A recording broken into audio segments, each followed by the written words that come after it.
Hello साथियों, भारतीय न्याय संहिता 2023 में हम पढ़ रहे हैं विवाह से संबंधित अपराधों के विषय में। धारा 81 जो कि आईपीसी की धारा 493 493 के समरूप है। किसके? 493 के समरूप है।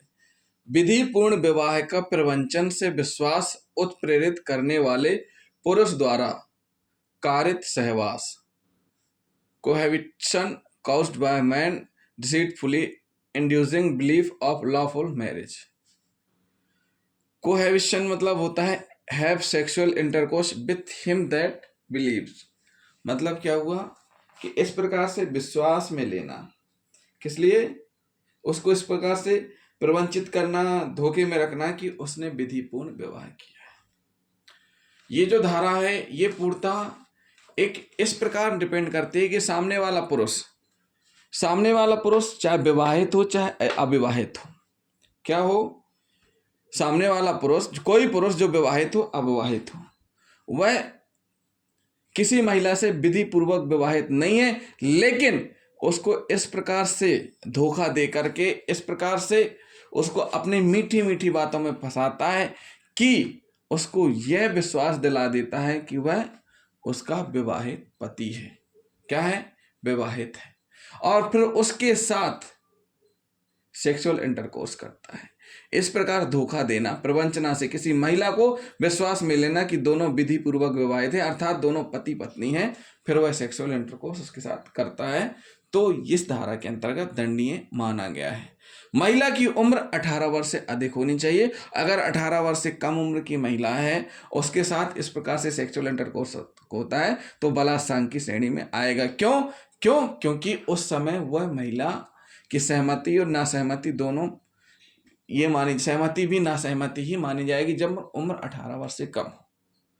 यहां पर क्या है कि किसी पुरुष द्वारा किसी महिला को इस प्रकार से विश्वास दिलाया जाता है कि वह उसका विधिक पति है और उसकी सहमति रहती है, लेकिन उसको ये पता नहीं रहता है कि वह उसका पति नहीं है। उसको क्या रहता है कि यह उसका पति है।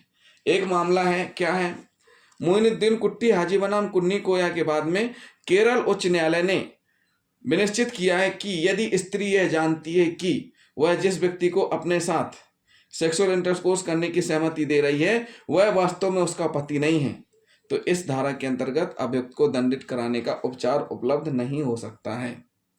सुमन बनाम मध्य प्रदेश राज्य के बाद में उच्च न्यायालय ने यह अब निर्धारित किया कि जहां किसी व्यक्ति ने किसी स्त्री को यह वचन देकर कि उसके साथ विवाह करेगा, प्रॉमिस टू मैरी, उसे अपनी पत्नी बताकर अन्यों को भोग वासना के लिए उपलब्ध कराया हो, तो अभियुक्त का यह कृत्य इस धारा के अंतर्गत दंडनीय नहीं माना जाएगा।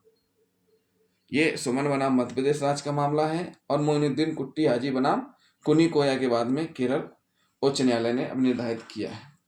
तो इस धारा के अधीन विधिपूर्ण विवाह का प्रवंचना से विश्वास उत्प्रेरित करने वाले पुरुष द्वारा कारित इंटरकोर्स है।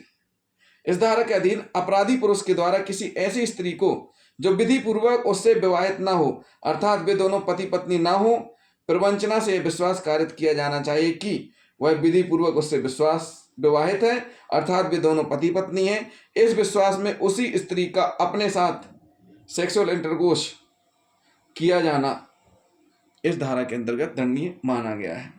इसके लिए आवश्यक तत्व क्या है? इस धारा के अंतर्गत अभियुक्त द्वारा प्रश्नगत स्त्री के साथ सेक्सुअल इंटरकोर्स किया गया हो। दूसरी कंडीशन, अभियुक्त उस स्त्री का वैध रूप से पति ना हो, जो स्त्री है उसका वह पति ना हो, वह स्त्री इस विश्वास के कारण कि अभियुक्त उसका पति है उसके साथ सेक्सुअल इंटरकोर्स के लिए सहमत हुई है। मतलब किस लिए?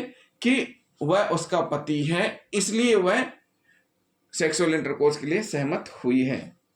फोर्थ पॉइंट, उस स्त्री में यह विश्वास कि अभियुक्त उसका पति है अभियुक्त के धोखे या मिथ्या के कथन के परिणाम स्वरूप उत्पन्न हुआ हो। जो वह विश्वास है, वो विश्वास कैसे उत्पन्न हुआ है? उसके धोखे और झूठ बोलने, मिथ्या प्रवंचना के कारण उत्पन्न हुआ है। जैसे गए नकली शादी कर ली, या गए बता दिया कि लो भैया एक स्टाम्प में लिखा पढ़ी कर ली, हो गई शादी। ऐसे शादी नहीं होती। शादी का बाकायदा रजिस्ट्रेशन होता है और शादी के लिए अलग से कार्यपालिक मजिस्ट्रेट है, वहाँ जाकर शादी कर सकते हैं, कोर्ट में शादी होती है उसको बोलते हैं।